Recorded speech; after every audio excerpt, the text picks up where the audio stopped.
Hello and welcome to the Cobalt Retro Shop. Hope you've had an amazing day. Sorry, the camera's in a little bit of a weird position compared to what I'm used to. There we go. We'll do that. It's upside down from my perspective.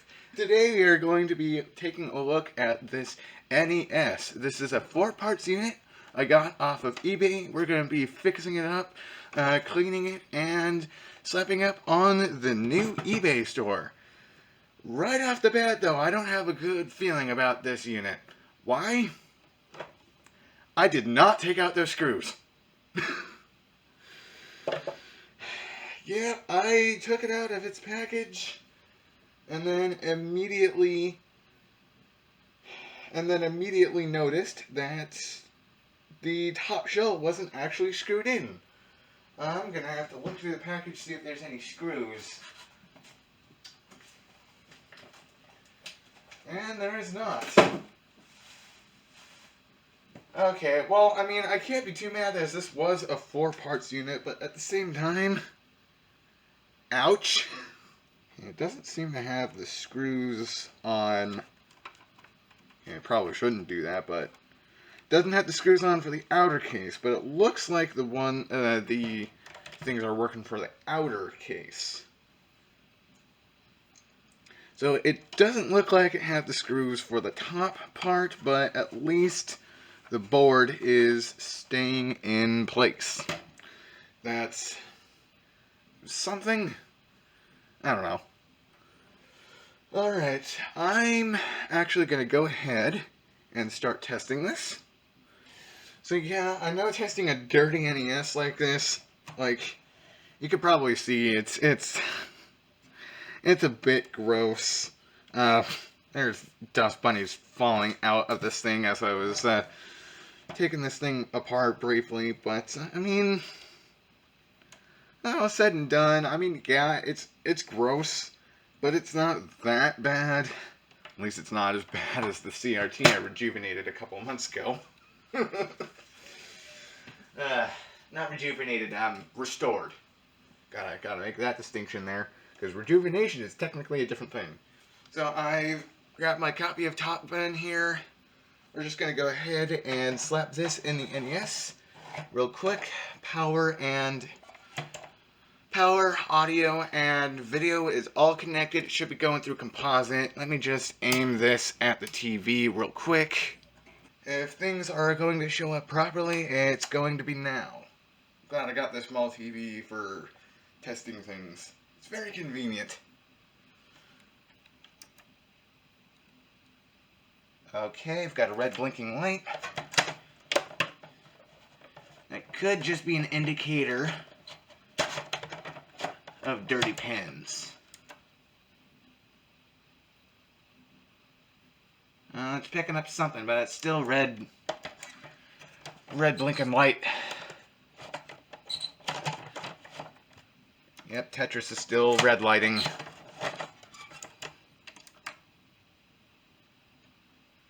Wow, this thing is really stubborn.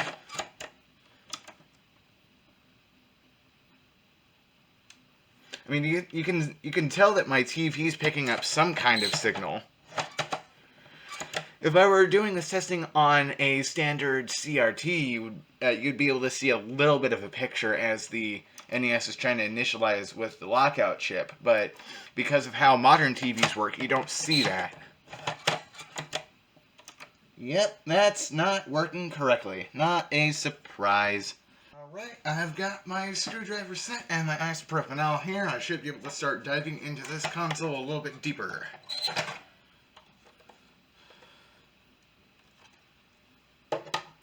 As far as I am aware, the NES shouldn't need special security screws to get into the rest of the console here. I'll try not to shake the table as much.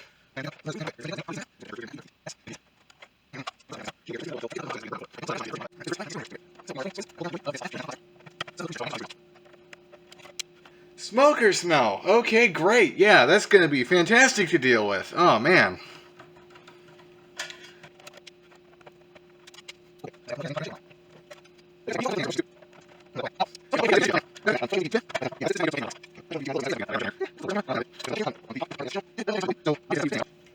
what we got here. This cartridge port looks pretty okay.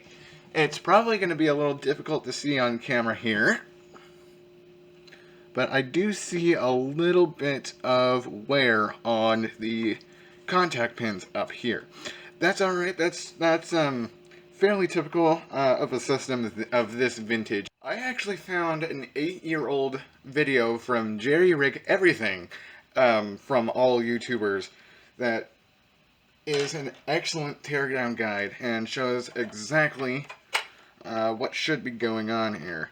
I'm not going to commentate too much on that video itself, as it's 8 years old and he's probably heard a lot of corrections already. Fortunately, on this system, it's not missing a lot of the internal screws. As a matter of fact, I think it's not missing any. But the external screws, that's not okay.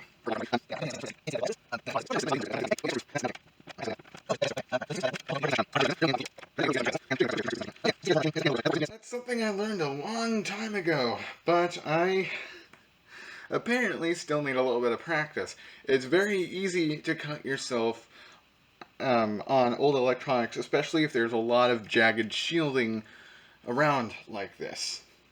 So you always got to be careful, and always, if you end up cutting yourself on an electronic like this, you're gonna want to bandage that up and clean it up right away. And suffice it to say, even if this system wasn't dirty before I got to this, I'm definitely cleaning it after I figure out the problem here. Because I don't have anything but bloodborne diseases and other things like that. They can be nasty. So if anything like that happens, you always want to make sure you clean everything.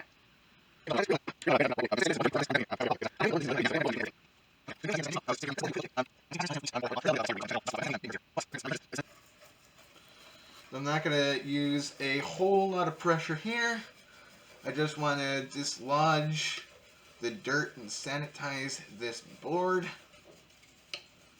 I don't necessarily want to risk, well, there's not a whole lot of capacitors on this side of the board, but you don't want to dislodge things by accident. That's how things get more broken.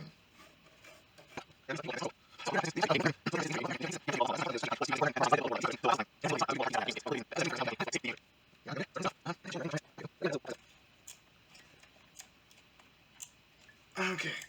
I'm not sure. Oh man. That's on there good. I'm not sure if that's actually been serviced before. That's gripping on a lot more than I thought it would.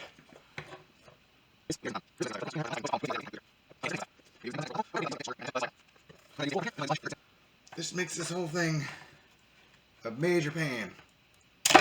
Ow! Okay. I'm definitely not getting away unscathed from this project, but it's out. Okay. Jeez. Yeah, I need to learn how to be more careful with these guys. Judging by the look of this pin here, I'm thinking this system was serviced at least once. But that easily could be some minor cosmetic damage that I've done. I'm kind of thinking at the end of these videos I'll give a repairability score based off of how many bandages I need. So far I'm 2 of 10 bandages. In concept though, the NES is actually pretty easy to fix. However, I'm a novice.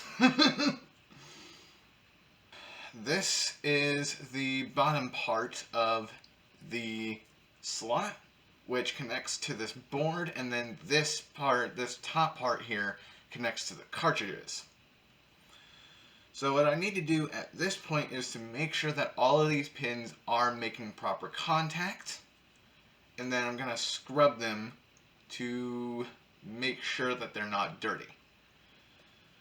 So this is actually going to take a hot second because there's 72 pins here, I think.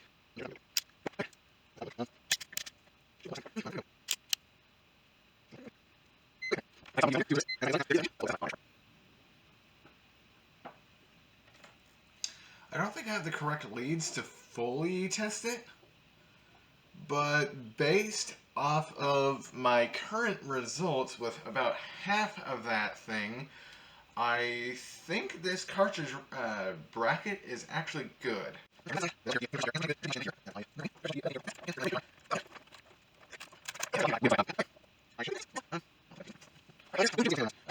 Sure, that's making good contact.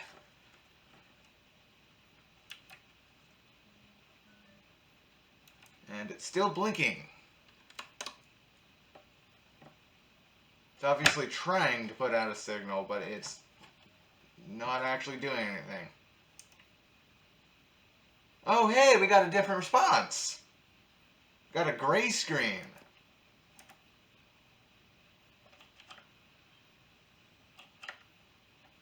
Okay, that's telling me that it's not reading the cartridge correctly. Needs to be a little bit more in there. Hey!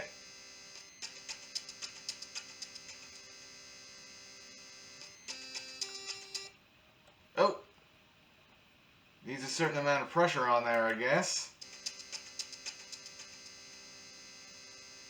I can't test it without the cartridge holding bracket, but we've got a game running. That's really cool.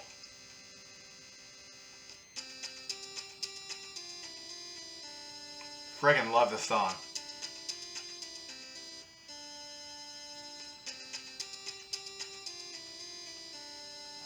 Alright, that's enough of that. I might get copyright struck if I continue with that. Okay, so we've got a working system.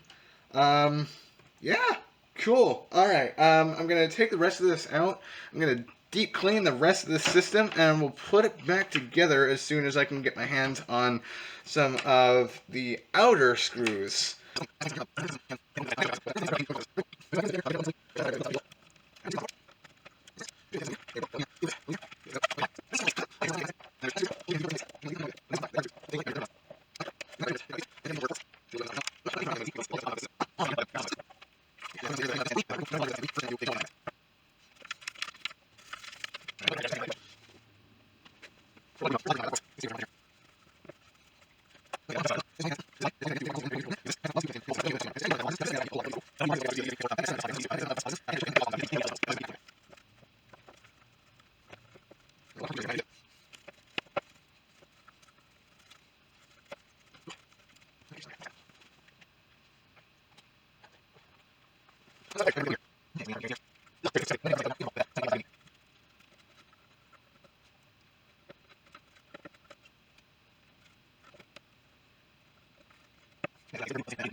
Well, let me make sure Tetris is cleaned. Oh, actually, yeah. Man, I could have sworn I cleaned this cartridge, but apparently I didn't. Okay, yeah. I need to always make sure that my personal games for testing are always as clean as possible. Okay, we got another gray screen.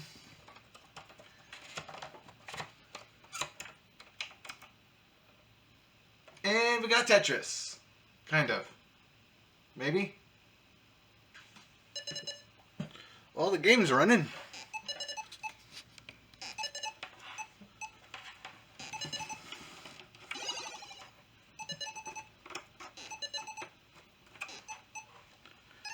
Okay. Controller 1 port seems to be working. Okay. We has Tetris.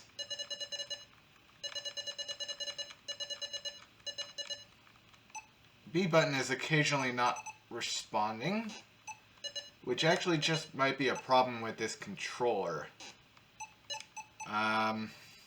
Yeah, again, I don't have any other controllers to test at the moment, but that does tell me that that's a controller specific issue, considering that everything else is working pretty flawlessly here.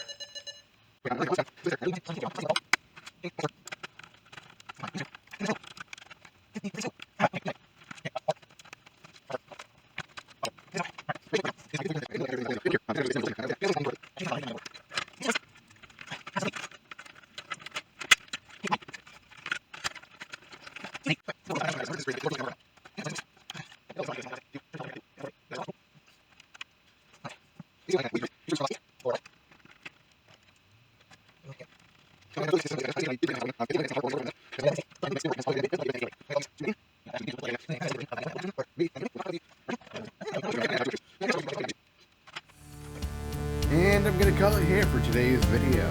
As this is a Cobalt Retro Shop video, this NES will be available for sale on my eBay store. If you're quick enough, you might be able to snag this NES. As per usual, this is guaranteed 100% functional as of shipping it out. This particular unit only has a power supply and video cables to go with it. And with all that out of the way, if you liked the video, please leave a like. If you want to see more, please subscribe. And if you want to support me, I have a few links down in the description, including the Patreon page that starts at $1 a month, my music, and of course, the Cobalt Retro Shop. Speaking of the Patreon page, I do have to thank my Kilo supporter, Indian Mac, for helping make Cobalt Retro Tech possible. Thank you. With all that out of the way, I'll see y'all in the next one.